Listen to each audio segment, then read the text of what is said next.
Hello, lovely one. I'm so glad you're here. I'm your host, Rebecca, founder of roseblessings.com. This is Christian Divine Feminine, a podcast about faith, living a meaningful and beautiful life, and learning to see the divine not just as father, but also as mother. If you've ever felt like your experience of faith left something out, like it didn't quite meet you in the messy, complicated places of your life, you're not alone. A lot of us have felt that. This is a space where you don't have to have it all together, where your story belongs, where your spirituality gets to be both strong and soft. Here we're just curious and kind. In this first series, we're talking about something that touches all of us, whether we realize it or not: trauma. We'll explore how it shows up, how it shapes us, and how a more feminine way of seeing the divine can support us in ways that feel real, healing, and deeply human.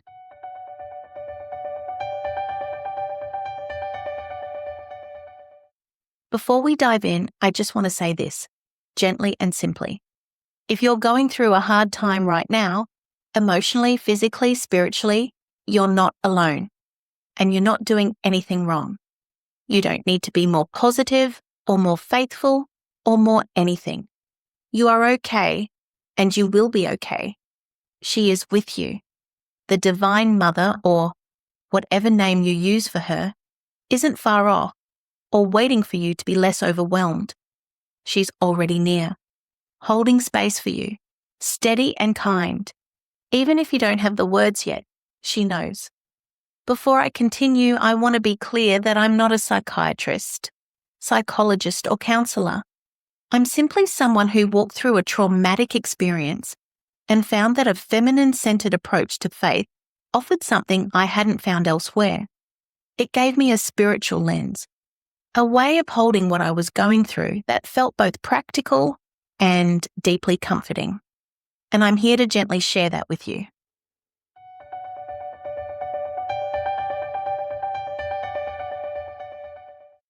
A few years ago, my life looked like a lot of people's: kids, work, a full calendar, and faith somewhere in the background. I'd studied theology. I'd taught religion in schools. But even though I believed in God, I didn't really turn to God in my everyday life. Not deeply. Then one day, my husband had a stroke. He was young and healthy. It came out of nowhere. One moment we were having breakfast. The next, I was calling an ambulance. Everything familiar, everything solid, disappeared. Thankfully, he recovered. But that moment shattered my sense of control, and it opened my eyes to other trauma I had suppressed throughout my life. I remember coming home from the hospital, still in shock, and walking straight to a drawer in my bedroom. I reached for something I hadn't used in years: my rosary beads. It wasn't planned. My body just knew what it needed. As soon as I held them, I felt a small shift. Not a miracle, but enough. Enough to breathe.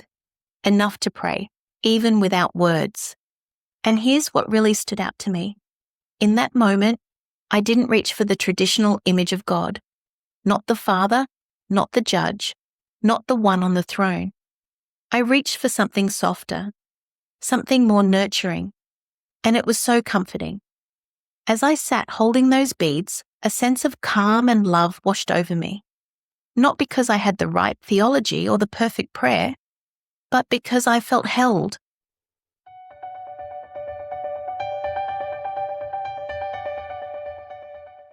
But what I didn't realize at the time was that I wasn't just overwhelmed. I was experiencing anxiety in the midst of a medical crisis. And it wasn't until much later, once things had calmed down and the dust had settled, that I slowly began to see it for what it was: trauma. Not just a stressful event, but something that had left an imprint, a wound that didn't fully show itself until the quiet after the storm. Looking back, I can now see how much that feminine-centered faith supported me, not just in the thick of the emergency, but afterward too. As I navigated the intense waves of emotion that trauma often brings, the sudden tears, the disorientation, the fear that would sometimes surface out of nowhere, I sensed her with me, holding me gently through each layer. And that was everything. There was something so deeply comforting in feeling held by a feminine presence, not pushed to move on, not asked to make sense of it all too quickly, just held in the timeless now. That's how it felt. What was especially surprising was how effective this spiritual approach was. I'd worked in multidisciplinary teams that dealt with trauma. I was familiar with trauma-informed frameworks, the importance of safety, co-regulation, choice. But never had I heard of a spiritual approach to trauma, let alone one grounded in the divine feminine. And yet, this was the very thing that carried me. It made me wonder, what if this sacred feminine way of seeing could work alongside the traditional approaches? What if it could be a beautiful, holistic complement, one that speaks not just to our minds and nervous systems, but to our souls? Now, the rosary might seem outdated or unfamiliar to you, and that's completely okay. The point isn't the beads. The point is that I instinctively turned to a feminine-centered faith, one that offered tenderness, presence, and quiet support when I needed it most. And once the crisis passed and life sort of went back to normal, I couldn't shake what had happened. Something in me had changed. A deep longing grew. A longing for a God who felt feminine. I became fascinated, almost hungry for her. I started seeing images of Mary everywhere. I read books about the divine feminine. I listened to music that carried her energy, that felt like it knew something I was just beginning to discover. And I started asking questions I'd never had the space to ask before. Why have we only been shown one side of God? What happens when we imagine the divine as mother, as nurturer, as female wisdom? And I started reflecting, not just with my mind, but with my whole life.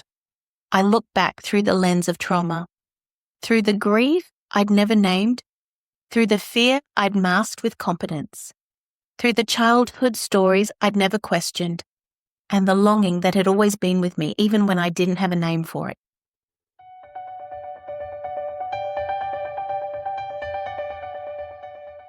Trauma doesn't always look the same.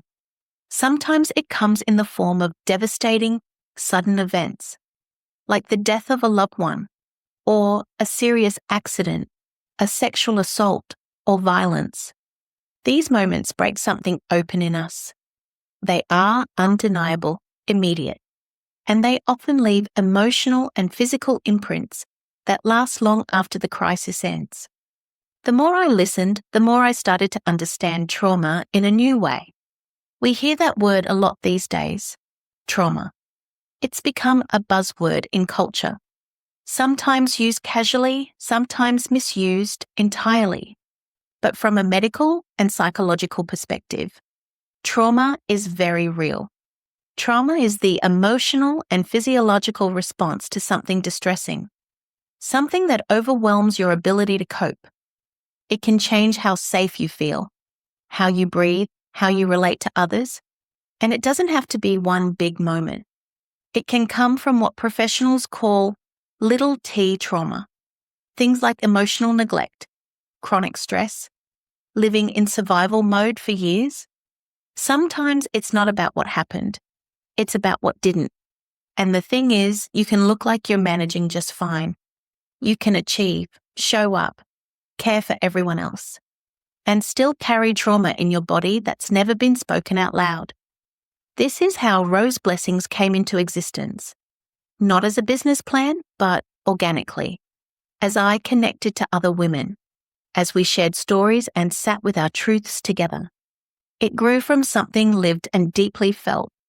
I wanted to create a refuge, a soft place to land and gently heal.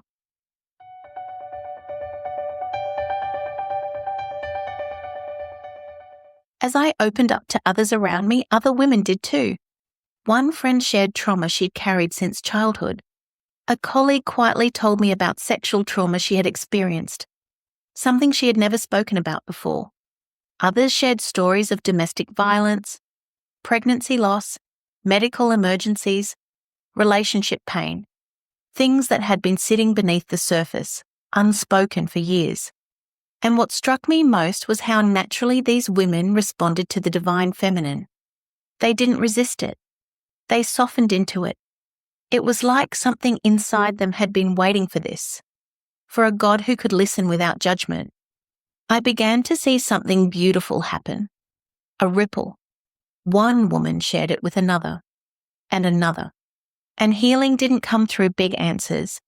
It came through being seen, through not having to hold it alone anymore.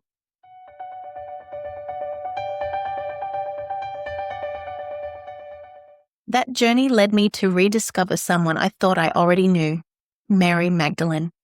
And here's the thing, she's everywhere right now. In books, films, spiritual retreats, artwork, podcasts. Women are naming their daughters after her. Mystics are reclaiming her wisdom. She's become a symbol of empowerment, of sacred feminine strength, of a woman whose story was hidden in plain sight. There's a reason so many are drawn to her. It's like we've collectively sensed that something about her story was missing or misrepresented. And now we're ready to see her clearly. I'd grown up hearing the familiar version, Mary Magdalene, the repentant sinner, the woman with a past, the one Jesus forgave and healed. That was the narrative we were given. Reduced, simplified, moralized. But the more I listened, the more I wondered, what if there's more?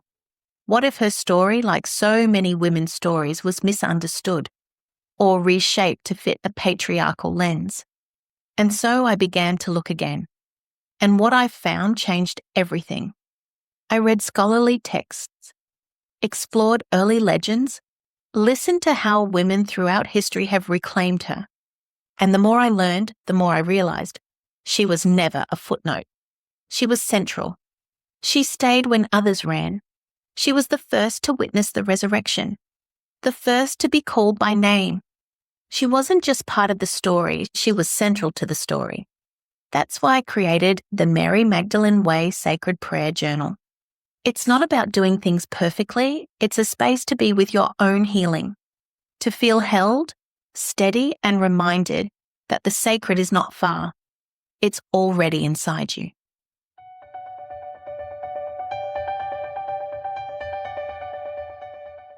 Let's pause here together. Wherever you are, in the car, at the sink, lying in bed, just take a breath. Feel your feet on the floor. Let your shoulders drop. Place a hand on your heart if that feels okay. You are safe. You are not alone. You don't have to carry everything by yourself. There is nothing wrong with you. You are already enough. And she is with you. If something in this episode resonated with you, here are 3 gentle things you might want to try this week. Light a candle, not for answers, just for presence. Write something in a journal, even if it's only 1 sentence. Whisper something to God, even if it's just, I'm here. You don't need to do these perfectly. They're simply ways to remind yourself. This moment matters, and so do you. Let me leave you with this blessing. May you feel held, even in the places that still hurt. May you know, you don't have to earn love or healing. May the Sacred Mother remind you, you're not too much. You're not alone. You're enough, just as you are. Right here, right now. Thank you for being here with me. Next time we'll talk about how trauma lives in the body and how we begin to heal from the inside out. Until then, go gently. You're already on the way.